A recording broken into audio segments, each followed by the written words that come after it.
हे दोस्तों, welcome my YouTube channel Nisha Devanshi official में। कैसे हो आप सब लोग? आशा करते हैं आप लोग बहुत ही अच्छे होंगे, स्वस्थ होंगे, सुरक्षित होंगे और सेफ होंगे। आज मैं बात करूंगी सेफ्टी को लेकर और सुरक्षित को होने के लेकर। आज हमारे समाज पता नहीं कौन से एंगल पे जा रहा है, कैसे जा रहा है, कहाँ जा रहा है, कुछ समझ में नहीं आ रहा है। और हम औरतों को बहुत ही डर लग रहा है। डर इसलिए लग रहा है, मैं भी एक औरत हूँ और मैं एक बेटी की माँ हूँ। और मुझे पता नहीं क्यों, जैसे कलकत्ता में हुआ लेडी डॉक्टर के साथ, बहुत ही हैवानियत के साथ ऐसा दरिंदगी की गई थी। उनको न्याय मिलना चाहिए। बट मैं इसमें थोड़ा सा सोशल मीडिया पे न्यूज़ देखी कि जो औरत के साथ गलत हुआ, जो लेडी डॉक्टर के साथ गलत हुआ, उसके विपक्ष जो गुनहगार हैं उनके साइड से, शायद मैं अगर सही हूँ तो, उन विपक्षी को बचाने के लिए वो साइड जो इतना हैवानियत वाले दरिंदगी किए हैं, उनको बचाने के लिए कोर्ट में 21 वकीलों ने उनका केस लड़ रहे हैं। यानी उसमें से 11 वकील औरत है। और इसीलिए कहा गया है कि औरत ही औरत की दुश्मन होती है। कम से कम उस जगह पे खुद को रख कर देखती तो समझ में आता। बाकी मैं इस पे ज़्यादा टिप्पणी नहीं करूँगी।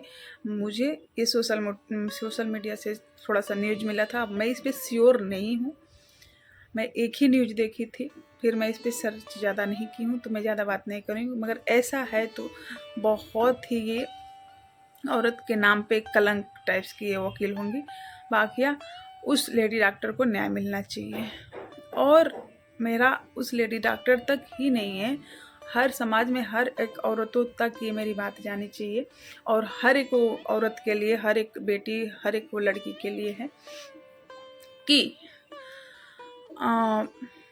आज औरतों को ही नोच कर खा रहे है हमारा समाज। लड़कों के साथ भी गलत होता है, ऐसी चीज़ें नहीं है कि नहीं होता है। कुछ लड़कों के साथ भी लोग गलत करते हैं, मगर आज की डेट में लड़कियों के साथ, बहुत औरतों के साथ, जो बुजुर्ग औरत हैं उनके साथ, बच्चियों के साथ, मतलब ये कौन सा हैवान हमारे देश में जो पैदा हो गए हैं नए नए कि आकर हमारे समाज की औरतों को इस तरीके से नोच खा रहे हैं।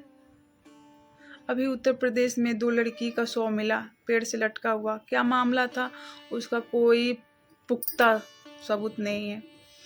उस लड़की का जब वहाँ से शव उतरता है, मैं न्यूज़ में देखी, वहाँ से उसका शव उतरता है पेड़ से, वहाँ पुलिस उसकी फैमिली को शव देखने तक नहीं दी। फिर इसके बाद बाद में शायद देखे, तो इसके बाद उस लड़की के बदन में कांटे तक चुभे हुए थे। सारे बयान ऐसे कुछ करके उनके पिताजी का आता है, उनकी फैमिली का आता है। और 24 घंटे के अंदर पता नहीं ऐसा क्या हुआ कि वो दोनों वहाँ बैठे थे, उनके पिता का बयान चेंज हो गया। वो कहने लगे पुलिस ने हमें सारा प्रोटेक्ट किया, हमने कोई ऐसा कुछ नहीं किया, अफेयर नहीं किया, क्या क्या जो भी कानूनी प्रक्रिया होती है मैंने ज़्यादा नहीं उसमें किया। उन लोग का बयान उधर से, मतलब आप लोग न्यूज़ में देख लीजिएगा, ऐसे हुआ। बाकी मैं ज़्यादा डिटेल में बात करूँगी महिलाओं की सुरक्षा को लेकर, बेटियों की सुरक्षा के लिए, क्योंकि मेरी भी एक बेटी है, मैं भी एक महिला हूँ। तो मुझे समाज में जीने का हक है और अपनी बात कहने का भी राइट है। तो मेरा पॉइंट व्यू ये है कि अभी बदलापुर में आए दिन ये घटना मतलब देखने को, सुनने को मिल रहा है और हमको अंदर से तोड़ते जा रहा है ये घटना। ये जो दरिंदगी हो रही है ना हमारे समाज में, जो हमारे समाज के, तो हमारी सरकार हमारे लिए क्या कर रही है? मैं सरकार पे ही सवाल उठाऊंगी, चाहे सरकार किसी की भी हो और चाहे मंत्री कोई पार्टी की हो, मुझे उससे कोई फ़र्क नहीं पड़ता है। मेरे समाज में हम महिलाओं के लिए, हमारी बेटियों के लिए सरकार क्या कर रही है? बलात्कारियों को अपने पार्टी में शामिल कर रही है, उनको चुनाव लड़ा रही है, और हम बेवकूफ़ पड़े हैं, हम महिलाएं, अच्छा है हमारे समाज के पुरुष ही जो अच्छे हैं, हम बलात्कारियों को वोट देते हैं और उनको एक उच्च पद पे बैठाते हैं, मंत्री, विधायक, नेता बनाकर हम उनको बलात्कारी को चुनते हैं। यार कहाँ तक सही है? कोई भी पार्टी हो, अगर कोई पार्टी बलात्कारियों का बहिष्कार नहीं कर सकती है तो हम समाज से जुड़े हैं और हमारा अधिकार है कि हम अपना जो मौलिक अधिकार है वोट का, हम बलात्कारी को वोट करते ही नहीं देंगे, चाहे वो किसी भी पार्टी से हो। और हमारी सरकार ही इस बलात्कार का जिम्मेदार है। हम औरतों पे अत्याचार हो रहा है, उसका जिम्मेदार हमारी सरकार है, चाहे कोई भी पार्टी हो। मैं यहाँ किसी पार्टी का नाम नहीं ले रही हूँ। हर एक पार्टियों में बलात्कारी बैठे हैं और मंत्री, नेता, विधायक बनकर बैठे हैं। क्यों बैठे हैं? उन बलात्कारियों को बहिष्कार करो, पार्टियों से निकालो। और हमारा वोट लेकर हम ही को खा रहे हो। हम तुमको नोच वोट देकर बैठाते हैं और तुम जैसे मानसिकता के लोग बलात्कार करके और महिलाओं को नोच खाकर और जाकर एक उच्च पद पे बैठ जाते हो। हम लोग पार्टी को जिसको सपोर्ट करते हैं उस पार्टी में बलात्कार ही क्यों ना चुनाव लड़े, जीत जाता है, क्योंकि हम उस पार्टी को सपोर्ट कर रहे हैं तो हम तो वोट उसी को देंगे। तब हमारी अपनी जो फैसला होती है ना, मौलिक अधिकार, उस समय हम इस चीज़ को देखकर वोट नहीं करते हैं कि हमारे लिए जो मंत्री खड़ा है, विधायक खड़ा है, नेता खड़ा है हमारे हित के लिए, क्या उसका कैरेक्टर कैसा है, वो अपने उसमें पहले क्या किया है, कौन से ऐसा अपराध किया है और कैसा वो गुनाह किया है, क्या वो उसका जो कैरेक्टर है वो क्लीन है।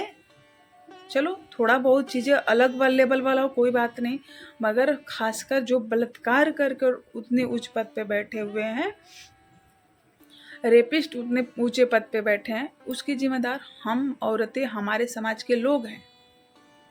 हम खुद उस बलात्कारियों को सपोर्ट करते हैं, हम महिलाएं ही बलात्कारियों को सपोर्ट करते हैं। नहीं तो आज की डेट में अगर किसी बलात्कारी को बीच चौराहे पर, मैं नहीं कहती कि फांसी उसको होनी चाहिए, नहीं, जो हम महिलाओं के साथ होता है, जिस तरीके से कभी कुछ आंखें फोड़ना, नोचना, काटे दसाना, ये सारी जो चीज़ें हमारे समाज में हो रही है ना, उसी तरीके का उनको नोचो, भरे चौराहे पे उनको ले जाकर उनकी वीडियो बनाओ, उनकी वीडियो को सोशल मीडिया पर डालो और उनको उसी तरीके से राड से कुचलना, राड डालना, जैसे औरतों के जिसमें जैसे उनके बॉडी के साथ खेलते हो ना, उसी तरीके से उनकी बॉडी के साथ खेला जाए। जो हैवान हैं, जो हम औरतों के साथ हैवानियत कर रहे हैं, जो हमारे समाज में इतनी मतलब ना डर पैदा कर दिए हैं हम महिलाओं के अंदर, तो उनके साथ हमें न्याय नहीं वो वाली चाहिए, फांसी वाला नहीं। जो औरतों के साथ जैसे करते हैं वही वाला न्याय हमको उस दरिंदरों के साथ चाहिए। हमें नहीं चाहिए कि उनको फांसी हो जाए, इतनी आसान मौत नहीं, उनको जिंदा छोड़ दो, मगर उस तरीके का भयानक दर्द दो, ऐसा दर्द, ऐसा नोचो जैसे हर एक कहीं चेस्ट पे, कहीं कुछ पे काटते हैं, पीटते हैं। मतलब जो चीज़ें हम औरतों के साथ इतनी घिनौनी तरीके से करते हैं ना, उस तरीके के साथ वैसा ही उनके साथ होना चाहिए। और वैसा ही एक उस हैवानों के साथ करके हमें वीडियो बनाकर और सोशल मीडिया पर डालो। ऐसे बहुत बंदे सुधर जाएंगे, ऐसे जो जिनके मानसिकता इस तरीके की, इस लेवल की गिरी हुई है कि औरतों को छोट कपड़ा में देखकर, कम कपड़े पहने हैं तो औरत उसके लिए जिम्मेदार है। क्यों भाई, क्यों है? अगर एक मर्द हाफ चड्ढा में, हाफ गंजी में पहनकर बॉडी बिल्डर अपना बॉडी दिखाता है तो औरतों का तो मन नहीं फिसलता है, उनकी तो मानसिकता नहीं फिसल जाती है औरत उनको देखकर, मर्दों को देखकर। तो फिर औरतों का बॉडी देखकर किस तरीका का मतलब आप अपने थॉट में भर लेते होगे। अगर उसी जगह पे तुम्हारी माँ बहन होती है तो माँ बहन तो कैसा भी पहनी है, तुम्हारी माँ बहन का सुरक्षा करना है, उनको अपने वो निगाहों से, गलत निगाहों से नहीं देखोगे आप। जो है हैवान है, ऐसे हैवान जो बैठे हुए हैं अपने माँ बहन की तरफ नहीं देखते हैं गलत निगाहों से, मगर दूसरे की वहाँ पे माँ बहन है, कोई ऐसे जा रही है, भले कपड़ा फुल पहनी हो ना तो भी उनकी बॉडी दिख जाती है उनको गंदे नजरों से। मैं यहाँ नहीं कह रही हूँ कि अंग प्रदर्शन करती हैं, अंग प्रदर्शन। अगर जो लेडी अंग प्रदर्शन भी नहीं करती है ना, मैंने जब जाती हूँ ना समाज में, मैं भी देखती हूँ कि उनकी निगाहें कहाँ कहाँ देख रही है। और हम लड़कियाँ, हम औरतें अच्छी तरह से मर्दों का निगाह पढ़ लेते हैं कि हाँ कौन निगाह से वो हमको देख रहा है, मगर उसके अगर उस निगाह से गंदे से देख भी रहा होता है ना, तो हम उसका सामना नहीं करते हैं, निकल लेते हैं सीधे, कौन इससे बहस करने जाए, क्योंकि वो झूठ बोल देगा कि मैं तो उसे देखा ही नहीं। बट हम ये सारा फेस करते हैं, आज से नहीं, हम औरतें ही इस चीज़ को फेस करते आ रहे हैं। शुरू से ही देखो, हमारा इतिहास उठाकर भी देख लो ना, तो औरतों का ही स्तन कटा है। जब ऐसा परंपरा कुनीतियाँ थी जो हमारे समाज में, हमारे इतिहास में बहुत 1000 साल पहले, जो कि औरतों को स्तन नहीं ढकने दिया जाता था, उसका टैक्स देना पड़ता था। एक हमारी समाज में एक ऐसी महिला हुई कि अपना स्तन काट दी थी। हमने यह भी इतिहास पढ़ा है, हमने ये भी इतिहास में सुना है। कुछ साल पहले औरतें ही सती होती थी। औरतों के साथ ही क्यों होता है? हमारा समाज आज इतना अमृत महोत्सव मना रहा है। हमारे समाज आज 76, 77, 78 साल आज़ाद हुए हो गया हमारा देश भारत, और अब तक हमारी महिलाएं नहीं आज़ाद हुई, हमारी महिलाएं सुरक्षित नहीं हुई। हमारे भारत की महिलाएं, हमारे भारत की हम औरतें, हम नहीं आज़ाद हुए। हमारे साथ उसी तरह से हो रहा है जो कि होते आया है। हमारा दिल यहाँ पे रो रहा है बिल्कुल।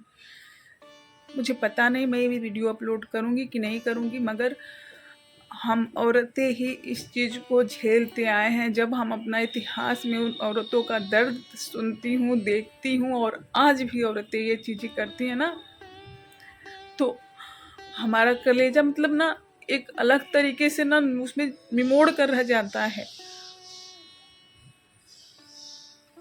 क्यों हो रहा है? हमारे समाज में औरतों के साथ ही क्यों हो रहा है? और देखिए, हम तो यहाँ पे कह भी रहे हैं, हमारा कोई बड़ा सोशल मीडिया प्लेटफॉर्म नहीं है, मैं तो छोटा सा ही अपना क्रिएट की हूँ। बट आज मेरे को ना हिम्मत नहीं हो रही थी। आज मेरे को हिम्मत थोड़ा सा था कि नहीं, मुझे वीडियो अपलोड करना, कोई देखे ना देखे, बट मुझे वीडियो को अपलोड करना है, अपनी बात मुझे रखनी है। तो ये चीज़ें हम औरत ही क्यों फेस करते हैं? हमारी भी एक बेटी है और मुझे टेंशन है फ्यूचर का। उसके फ्यूचर के लिए मुझे टेंशन है कि मैं अपनी बेटी को कहाँ पे रखूँगी कि हमारी बेटी सुरक्षित रहेगी। अगर खुदा ना खास्ता कुछ ऐसा हुआ, मैं नहीं रही, तो मेरी बेटी का सुरक्षा कौन करेगा? मेरी बेटी कैसे सुरक्षित रहेगी? मुझे नहीं पता, बट हूँ तो मेरी सरकार से मांग है कि बेटियों के साथ, औरतों के साथ न्याय करे, अच्छी कानून बनाए, और अपने पार्टियों में बलात्कारियों को ना शामिल करे हमारी सरकार। उनका बहिष्कार करे, चाहे कोई भी फील्ड हो। सरकार, वैसे हम सरकार से ही ज़्यादा उम्मीद करते हैं, मगर मुझे हर एक ग्राउंड से लेकर जो भी फील्ड हो, हमें कोई उससे नहीं, हर एक इसमें ना बलात्कारी को कोई हमारे समाज में जगह होनी ही नहीं चाहिए। हमारे भारत में बलात्कारियों के लिए कोई भी जगह नहीं होनी चाहिए।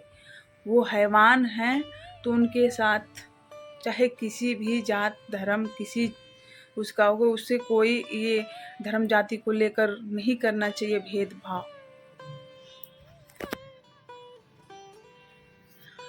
उनको उसी तरीके का बलात्कारी होता है, और गलत होता है उनके साथ, वही सलूक करें जो कि एक मुजरिम के साथ होता आ रहा है ही नहीं, होता ही नहीं है उनके साथ।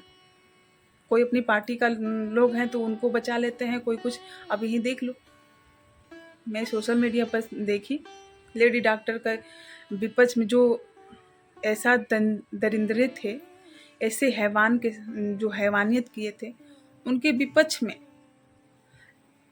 लेडी डॉक्टर के विपक्ष जो है, उसकी तरफ से 21 वकील, बताओ, उसमें 11 महिलाएं केस लड़ रही हैं। बहुत शर्मनाक है यार। चलो मैं इस वीडियो को यहीं पे एंड करती हूँ, वीडियो बहुत लंबा हो गया है। तो आपका क्या राय है, अपने राय कमेंट में बता सकते हो। बाकी मेरी जो राय थी और मेरे को राइट है, तो इसलिए मैं अपना राय रखी इस वीडियो में यहीं। और सुरक्षित रहिए, सेफ रहिए और अपनी फैमिली को भी सुरक्षित रखिए और अपने लिए आवाज़ उठाइए। वेट मत करिए कि हमारे साथ होगा तो हम आवाज़ उठाएंगे, नहीं। हम औरतों के साथ किसी के साथ हो रहा है ना, तो कल किसके साथ हो जाए कोई नहीं जानता है। तो अपनी आवाज़ उठाइए, अपनी मांग को रखिए। हम औरतों की मांग है, हमारी आवाज़ नहीं है। हमारे समाज की हर एक औरत का मैं समझती हूँ कि ये आवाज़ है कि हमारे लिए एक अलग से कानून बनाया जाए, हमारी सुरक्षा के लिए लेकर अलग से कानून बनाया जाए। हमारी सरकार से मांग है, हम औरतों का, हमारी बेटियों का सुरक्षा के लिए कोई अलग से कानून बनाया जाए। इस वीडियो में इतना ही। बाय।